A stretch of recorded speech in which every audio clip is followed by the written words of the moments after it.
Hi guys, finally ఇండియాలో EV car lovers అందరూ ఎప్పుడెప్పుడా అని వెయిట్ చేస్తున్న exciting and awaited EV car అయితే వచ్చేసింది. అదే మనకి టాటా సియారా ఈవీ అన్నమాట. సో అదే సిగ్నేచర్ గ్లాస్ రూఫ్తో, అదే బాక్సీ కైండ్ ఆఫ్ స్టాండ్స్తో, ఇంకా మోర్ ఫీచర్స్తో, మోర్ అగ్రెసివ్గా అయితే మన ముందుకైతే వచ్చేస్తుంది అనమాట. ప్రైస్ కూడా మనకి చాలా అట్రాక్టివ్ ప్రైస్, చెప్పాలంటే 18.79 lakhs రూపీస్ ఎక్స్షోరూమ్ ప్రైస్ అయితే మనకి దీన్ని తీసుకురాబోతున్నారు. మొత్తం 2 వేరియంట్స్ అయితే మనకి దీంట్లో కనిపిస్తూ ఉన్నాయి. ఒకటి వచ్చేటప్పటికి మనకి 63 kW బ్యాటరీ ప్యాక్తో కనిపిస్తుంది, ఇంకోటి మనకి 75 kW బ్యాటరీ ప్యాక్తో వస్తుంది. అది కూడా మనకి 120 watts వరకు ఫాస్ట్ ఛార్జింగ్ అయితే సపోర్ట్ చేస్తుంది, DC fast charging. Just 15 minutes మీరు ఛార్జ్ చేస్తే చాలు 250 kilometers రేంజ్ అయితే వెళ్తుంది అనమాట.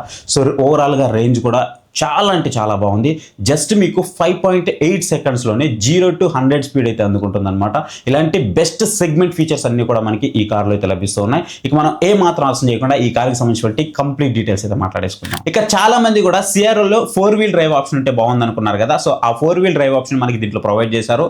4-wheel డ్రైవ్ ఆప్షన్ తో పాటుగా మనకి రేర్ వీల్ డ్రైవ్ ఆప్షన్ కూడా దీంట్లో ప్రొవైడ్ చేయడం జరిగింది. ఫస్ట్ మనం ఇక్కడ మాట్లాడుకోవాల్సింది పర్ఫార్మెన్స్ గురించి. ఎందుకు అనంటే టాటా మైండ్ బ్లోయింగ్ నెంబర్స్ అయితే తీసుకొచ్చిందని చెప్పాలి.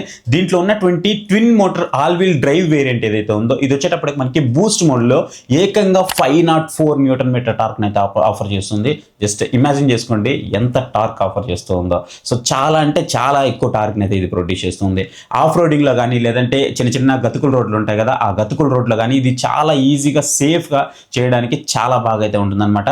204 mm గ్రౌండ్ క్లియరెన్స్ అయితే మనకి దీంట్లో ప్రొవైడ్ చేస్తున్నారు. టాటా ఎప్పుడు కూడా మనకి గ్రౌండ్ క్లియరెన్స్ అనేది చాలా ఎక్కువ అయితే ఇస్తుంటుంది. సో 204 mm అనేది మామూలు విషయం అయితే కాదు. అదొక్కటే కాదు, ఇంకా దీంట్లో మనకి 6 డ్రైవ్ మోడ్స్ అయితే ఆఫర్ చేస్తూ ఉన్నారు. అది మాత్రమే కాదు, మీకు best comfort, best handling performance కోసం ఈ సెగ్మెంట్ లోనే మనకి అల్ట్రా గ్లైడ్ సస్పెన్షన్ అయితే ప్రొవైడ్ చేస్తున్నారు. ఏంటి దీనివల్ల మనకి బెనిఫిట్ అంటే, రోడ్డు మీద వెళ్తున్నప్పుడు మనకి ఈ గతుకులు ఏదైతే ఉందో ఆ గతుకుల్ని చాలా వరకు కుదించేస్తుంది.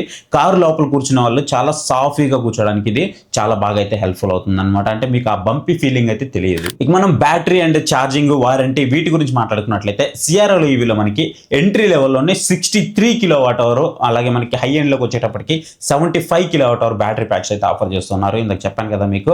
అలాగే మనకి సర్టిఫైడ్ రేంజ్ వచ్చేటప్పటికి up to 665 kilometers real world range అయితే వీళ్ళు ఆఫర్ చేస్తున్నారు అనమాట. చాలా ఈజీగా మీకు 500 kilometers అయితే మాత్రం ఖచ్చితంగా వస్తుందని చెప్పుకోవాలి. ఎందుకంటే ఈ 665 అనేది బిగ్ నెంబర్ కాబట్టి. సో నియర్ బై మనకి 500 kilometers ఖచ్చితంగా అయితే వస్తుంది. దీని ఛార్జింగ్ స్పీడ్ మాత్రం నెక్స్ట్ లెవెల్ అని చెప్పాలి. ఫాస్ట్ ఛార్జింగ్తో మీరు కనుక ఛార్జ్ చేస్తే జస్ట్ 26 minutesలోనే మీకు 20 నుంచి 80% వరకు ఛార్జ్ అయితే అవుతుంది.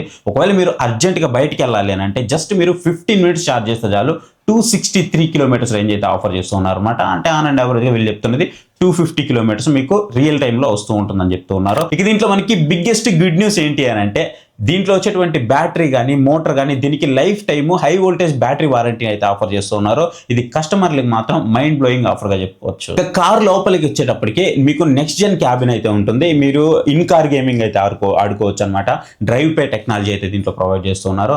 అంటే చిన్నపిల్లలు ఎవరైనా గేమ్స్ ఆడుకోవాలనుకున్నా, లేదా ఫ్యామిలీ అందరూ కూర్చొని గేమ్స్ ఆడుకోవాలనుకున్నా, లేదా మీరు ఒకవేళ ఛార్జింగ్ పెడుతూ ఉన్నప్పుడు డ్రైవర్తో సహా మీరు గేమ్స్ ఆడుకోవాలన్నా, సో ఇదైతే ఆడుకోవచ్చు అనమాట. అంటే మీకు ఒక QR అయితే ఉంటుంది. సో దాన్ని స్కాన్ చేసి మీరు గేమ్స్ అయితే ఆడుకోవచ్చు. కాకపోతే నాకైతే ఇది ఒక బుల్షిట్ ఫీచర్ అనిపించింది. మనం ఇది కారు కదా, ఇది సినిమా హాల్ అయితే కాదు కదా.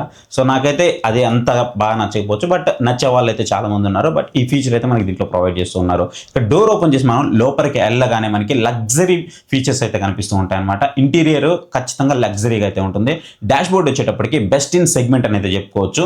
మీకు horizontal view, triple screen display cockpit అయితే మనకి దీంట్లో ప్రొవైడ్ చేస్తున్నారు. దీంట్లో ప్యాసింజర్స్ కోసం కో డ్రైవర్ సైడ్ మనకి సపరేట్ డిస్ప్లే అయితే ప్రొవైడ్ చేస్తున్నారు. ఎంటర్టైన్మెంట్ కోసం థియేటర్ ప్రో సెటప్ అయితే ఉంటుంది. విత్ డాల్బీ ఆడియో అయితే ఉంటుంది అనమాట. మనము ఐస్ ఇంజన్లో చూసాం కదా, సేమ్ అదే విధంగా ఉంటుంది. కార్లో మీకు పెద్ద చేంజెస్ అయితే కనిపించవు మీరు బయట నుంచి చూస్తున్నప్పుడు. బట్ ఓవరాల్గా మనకి ఏవైతే ఫీచర్స్ ఉన్నాయో ఆ ఫీచర్స్ మాత్రం మీకు నెక్స్ట్ లెవెల్ అనిపిస్తూ ఉంటాయి. మీరు ఒకవేళ ఐస్ రివ్యూస్ కావాలి అని అంటే మన ఛానల్లో ఉంది, మీరు ఒకసారి చూడండి. నేను 1400 kilometers సిఆర్ని డ్రైవ్ చేశాను ఐస్ని. సో దాని ఎక్స్పీరియన్స్ కూడా నేను దీంట్లో అయితే షేర్ చేసుకుంటూ ఉన్నాను అనమాట. అండ్ కార్లో కూర్చున్నప్పుడు మీకు ఒక థియేటర్ లాంటి ఫీల్ అయితే ఖచ్చితంగా ఖచ్చితంగా వస్తుంది. నేను ఖచ్చితంగా చెప్తాను, మీకు సిఆర్ఆర్లో ఆడియో ఎక్స్పీరియన్స్ మాత్రం నెక్స్ట్ లెవెల్ ఉంటుంది. ఎందుకు అని అంటే 12 JBL స్పీకర్స్ అయితే ప్రొవైడ్ చేస్తున్నారు, డాల్బీ అట్మాస్కి సపోర్ట్ చేస్తున్నాయి. అవి కూడా సేమ్ మీకు ఇవే అనమాట, దీంట్లో కూడా మీకు అదే ప్రొవైడ్ చేస్తున్నారు. అండ్ ఇండియాలోనే మొదటిసారి మనకి air console in car gaming experience అయితే ప్రొవైడ్ చేస్తున్నారు అనమాట. అదే చెప్పాను కదా ఇందాక, మీరు QR కోడ్ స్కాన్ చేసుకొని సో అందరూ కూడా గేమ్స్ అయితే ఆడుకోవచ్చు అనమాట. సో ఇది best in segment car feature అని చెప్పుకోవచ్చు. జనరల్గా మనకి ఇవన్నీ కూడా టాప్ ఫీచర్స్ అనమాట. ఇవన్నీ కూడా మనకి ఈ కాంపిటీషన్ బేస్ చేసుకొని చాలా వరకు మన ముందుకైతే తీసుకొచ్చేస్తున్నారు. ఈ టాటా కానీ అలాగే మనకి మహీంద్రా కానీ ప్రతిసారి ఒక కార్ లాంచ్ చేస్తున్నప్పుడు మనకి ఏదో ఒక ఫీచర్ని అయితే తీసుకొస్తూ ఉన్నారు. ఇక ఇది వచ్చేటప్పటికి మనకి బిల్డ్ అయింది, ఏదైతే మనకి హ్యారియర్ ఈవీ ఉంది కదా, సేమ్ అదే ప్లాట్ఫామ్ మీద బిల్డ్ చేసినటువంటి ఒక లగ్జరీ కార్గా చెప్పుకోవచ్చు. దీని గురించి మనం ఆల్రెడీ ముందుగానే డిస్కస్ చేసాము. ఏదైతే మనకి హ్యారియర్ ఈవీ ఉందో అదే ప్లాట్ఫామ్ మీద వస్తుందని. సో దీన్ని మనం సెకండ్ జనరేషన్ వెహికల్గా అయితే చెప్పుకోవచ్చు. ఆల్రెడీ ఫస్ట్ జనరేషన్ వెహికల్ వచ్చేటప్పటికి మనకి హ్యారియర్ ఈవీ అవుతుంది, ఇది మనకి సెకండ్ జనరేషన్ అనమాట. ఇక లెవెల్ 2 అడాస్ అయితే మనకి దీంట్లో ప్రొవైడ్ చేస్తున్నారు. ఈ వ్యాలెట్, సేఫ్టీ సూట్ ఇలాంటి ఫీచర్స్ అయితే మనకి దీంట్లో ఆఫర్ చేస్తున్నారు అనమాట. సేఫ్టీలో అటానమస్ టెక్నాలజీ టాటా ఏ మాత్రం కాంప్రమైజ్ అవ్వదు. ఇందులో మీకు level 2 ADAS with 22 intelligent features అయితే ఆఫర్ చేస్తున్నారు. దాంతోపాటు రోడ్ విజిబిలిటీ కోసం మీకు 540 degrees HD transparent view camera అయితే ప్రొవైడ్ చేస్తున్నారు అనమాట. మొన్నే మనము మహీంద్రాలో కూడా చూసాము ఈ ఫీచర్ని, సేమ్ అదే మనకి దీంట్లో కూడా ప్రొవైడ్ చేస్తున్నారు. హైపర్ హెడ్అప్ డిస్ప్లే కూడా మనకి దీంట్లో ప్రొవైడ్ చేస్తున్నారు. హెడ్సప్ డిస్ప్లే అనేది నాకు అంత మంచి ఫీచర్ అనిపించదు, మళ్ళీ అది డిస్ట్రాక్ట్ చేస్తుంది అని అనిపిస్తూ ఉంటుంది. బట్ ఓవరాల్ కొంతమందికి నచ్చొచ్చు, కొంతమందికి నచ్చకపోవచ్చు. ఇది రోడ్డు పైన ఎవరన్నా నడుస్తూ ఉంటే వాళ్ళని కూడా అడ్వాన్స్డ్గా డిటెక్ట్ చేసి మనకి అలర్ట్స్ అయితే ఇస్తూ ఉంటుంది అనమాట. పార్కింగ్ ఈజీ చేయడానికి ఈసారి మాత్రం ఈ వ్యాలెట్ ఫీచర్ అనేది తీసుకొచ్చారు. దీంట్లో మీకు ఆటో పార్క్ అసిస్ట్ కానీ సమ్మన్ మోడ్ కానీ మీకు దీంట్లో ఇవన్నీ మీరు దాంట్లోనే చూడొచ్చు. సేమ్ అదే ఫీచర్స్ మనకి దీంట్లో కూడా కనిపిస్తున్నాయి అనమాట. రివర్స్ పార్కింగ్ అసిస్ట్ కూడా ఉంటుంది. మీరు ఒకవేళ బాగా టైట్ ఏరియాలో పార్క్ చేయాలి కార్ని అని అనుకుంటే, మీకు కార్ అంత సరిగా రానప్పుడు మీరు దీన్ని అయితే యూజ్ చేసుకోవచ్చు అనమాట. మీరు బయటికి తీసుకురావాలనుకున్నా సరే ఇది మీకు చాలా బాగా అయితే హెల్ప్ఫుల్ అవుతుంది.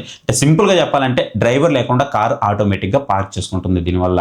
అలాగే మీ ఫోన్తో మీరు కార్ని ముందుకి వెనక్కి ఇలా మూవ్ చేసుకోవచ్చు అనమాట. ఇది కూడా మనకి చాలా మంచిగా అనిపిస్తూ ఉంటుంది. సేఫ్టీస్ మనకి స్టాండర్డ్గా 6 ఎయిర్ బ్యాగ్స్ అయితే ప్రొవైడ్ చేస్తున్నారు. ఎలక్ట్రానిక్ స్టెబిలిటీ ప్రోగ్రామ్ కూడా మనకి దీంట్లో ప్రొవైడ్ చేస్తున్నారు. దాంతోపాటు 19+ సేఫ్టీ ఫీచర్స్ అయితే ఆఫర్ చేస్తున్నారు అనమాట. ప్రత్యేకంగా నేను చెప్పాల్సిన అవసరం లేదు, సేఫ్టీ అంటేనే మీకు టాటా. సో టాటాలో సేఫ్టీని కొట్టేది లేదు కాబట్టి ఆబ్వియస్లీ మనకి మోస్ట్ సేఫ్టీ ఫీచర్స్ అయితే దీంట్లో ఆఫర్ చేస్తున్నారు. ఇక స్పేసు, అలాగే మనకి వేరియంట్స్, ప్రైజింగ్, అలాగే మనకి డెలివరీ టైం లైన్, వీటి గురించి మాట్లాడుకున్నట్లయితే స్పేస్ వచ్చేటప్పటికి ఇందులో మీకు బెస్ట్ ఇన్ సెగ్మెంట్ స్పేస్ అయితే ప్రొవైడ్ చేస్తుంటారు. పానోరామిక్ సన్ రూఫ్ అయితే ప్రొవైడ్ చేస్తుంటారు. క్యాబిన్ వచ్చేటప్పటికి మీకు చాలా లగ్జరీగా అయితే కనిపిస్తూ ఉంటుంది. బ్యాక్ సైడ్ వచ్చేటప్పటికి 622 లీటర్స్ భారీ బూట్ స్పేస్ అయితే ఆఫర్ చేస్తున్నారు. ఒకవేళ మీరు కనుక సీట్స్ ఫోల్డ్ చేశారనుకుంటే దీని కెపాసిటీ మీకు 1257 లీటర్స్ వరకు అయితే వెళ్తుంది అనమాట. మీరు ఐసీలో కూడా సేమ్ అదే చూడొచ్చు. ఇక ప్రైజింగ్ విషయానికి వస్తే టాటా ఈ కార్ మొత్తం 5 వేరియంట్స్ అయితే తీసుకొచ్చింది. బేస్ వేరియంట్ అంటే 63 kWh ఏదైతే ఉందో ఇది వచ్చేటప్పటికి మీకు రేర్ వీల్ డ్రైవ్తో వస్తుంది. దీని ప్రైస్ వచ్చేటప్పటికి 18.79 lakhs రూపీస్ ఎక్స్షోరూమ్ ప్రైస్తో వస్తుంది. మీరు కనుక పెద్ద బ్యాటరీ ప్యాక్ కావాలి, ఎక్కువ రేంజ్ కావాలి, టాప్ అండ్ ఫీచర్స్ కావాలి అనుకుంటే మీకు ఆల్ వీల్ డ్రైవ్ ఆప్షన్కి వెళ్ళాల్సి ఉంటుంది. దీని ప్రైస్ వచ్చేటప్పుడు మీకు 24.79 lakhs రూపీస్ అయితే ఉంటుంది. అంటే ఇది వచ్చేటప్పటికి మీకు టోటల్గా 26 lakhs వరకు వెళ్తూ ఉంది అనమాట. అంటే ఇంకొక 1.4 lakhs వరకు పడుతుంది కాబట్టి మొత్తం మనకు ఒక 26 lakhs వరకు వెళ్తుంది. ఇక కార్ బుకింగ్స్ వచ్చేటప్పటికి అఫీషియల్గా మీకు బుకింగ్స్ అయితే ఓపెన్ అయిపోయాయి. మీరు ఈ రోజు నుంచి బుకింగ్ అయితే చేసుకోవచ్చు. డెలివరీలు మాత్రం మీకు జూలై నుంచి అయితే స్టార్ట్ చేస్తారనమాట. జూలై 15th అయితే చెప్తూ ఉన్నారు. సో అప్పటి నుంచి మీకు డెలివరీస్ అయితే ప్రారంభం అవుతూ ఉంటాయి. ఇక డ్రైవింగ్ చేస్తే కానీ దీని ఎక్స్పీరియన్స్ అయితే మనం చెప్పలేం. నేనైతే మాత్రం ఈ లాంచ్ ఈవెంట్కి వెళ్ళలేదు, మాక్సిమం డ్రైవ్ ఈవెంట్కి వెళ్ళడానికి అయితే ట్రై చేస్తాను. సో డ్రైవ్ ఈవెంట్కి వెళ్ళి ఒకవేళ మనకి డ్రైవ్ దొరికింది అని అంటే మాత్రం నేను కంప్లీట్గా ఆ వీడియోలో అన్ని కూడా మీకు ఎక్స్ప్లెయిన్ చేస్తాను. ఇక మనము ఈ రేర్ వీల్, అలాగే మనకి all wheel drive options, 500+ kilometres range, అది కూడా real range, in car gaming, level 2 ADAS, అలాగే మనకి ఈ వ్యాలెట్ పార్కింగ్ కానీ, లైఫ్ టైం బ్యాటరీ వారంటీ కానీ, ఇవన్నీ కలిపి మనకి ఈ ప్రైస్ పాకెట్లో ఇది ఒక బెస్ట్ అల్టిమేటెడ్ లోడెడ్ వెహికల్ అయితే మనకి కనిపిస్తుంది. ఇక ఫ్యూచర్ ఎలక్ట్రిక్ వెహికల్ అయితే కనిపిస్తుంది, నో డౌట్. ఇక ఓవరాల్ గా ఈ కార్ మీకు ఎలా అనిపించింది, ఈ ప్రైసింగ్ ఎలా అనిపించింది, అండ్ దీంట్లో ఇచ్చినటువంటి ఫీచర్స్ ఎలా అనిపించింది, రేంజ్ పర్టికులర్ గా ఎలా అనిపించింది అనేది ఖచ్చితంగా కామెంట్ సెక్షన్ లో అయితే కామెంట్ చేయండి. ఈ వీడియో కనుక మీకు నచ్చింది అనుకుంటే మాత్రం ఖచ్చితంగా వీడియోకి ఒక లైక్ ఇచ్చి కిందకి మీకు హై పాయింట్స్ వస్తాయి. హై పాయింట్స్ కూడా మాత్రం మర్చిపోద్దు. ఇంతవరకు మన ఛానల్ ఎవరైనా సబ్స్క్రైబ్ చేసుకోలేదంటే మాత్రం ఖచ్చితంగా మన ఛానల్కి సబ్స్క్రైబ్ అయితే అవ్వండి. ఇక నేను కారు ఓవరాల్ డిజైన్ గురించి ఎందుకు మాట్లాడట్లేదు అంటే ఆల్రెడీ మనము ఐస్ ఇంజిన్ అయితే చేస్తున్నాం కదా. మీరు కారు వెహికల్ చూస్తే మీకు ఓవరాల్గా ఎలా అయితే ఉంటుంది ఈవీ కూడా మీకు అలానే ఉంటుంది. అంతే పెద్ద పర్టికులర్గా చేంజెస్ అయితే మీకు ఏమి ఉండవు. ఓన్లీ ఈవీ కాబట్టి ఆ ఈవీ చేంజెస్, ఆ స్పెసిఫికేషనల్ చేంజెస్ ఉంటాయి కాబట్టి అందుకే నేను మేజర్గా ఏమేమి చేంజెస్ అయ్యాయో అవి మాత్రం మీకు ఇక్కడైతే ఎక్స్ప్లెయిన్ చేశాను అనమాట. సో ఐ హోప్ మీకు అర్థమైందని అనుకుంటున్నాను. So thank you for watching. So next video, bye, జై.